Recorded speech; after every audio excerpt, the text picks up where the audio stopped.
Ano ya?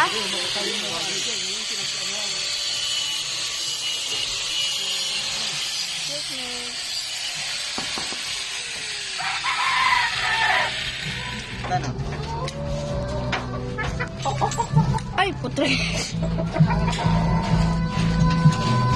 Baka kasi tukain ako eh. Hindi. Nakakalmot yan. Thank you ah. Tiyan ka lang yan. Smile ako.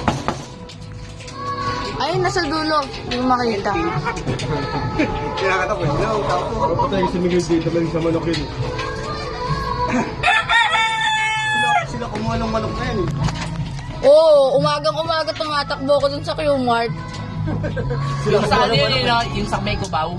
Nabago na nga eh. Ligaw-ligaw ako eh. Yung sa may ano, yung sa may Araneta. Sa may 5-star. Oh, sa Araneta yun.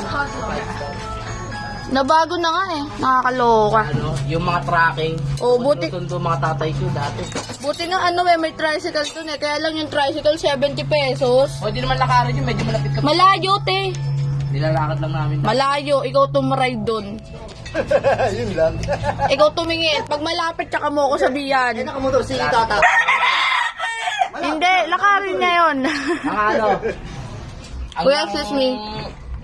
Hanggang sino sa kasalusin. Hindi, binibidyoan ko to para sa tatay ko.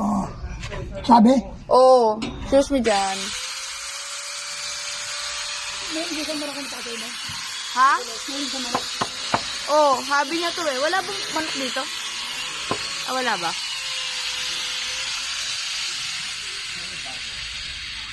Meron sa sabong dalawa mo. Ha? Meron sa sabong. Oo. Ta, excuse me. Mahilig ka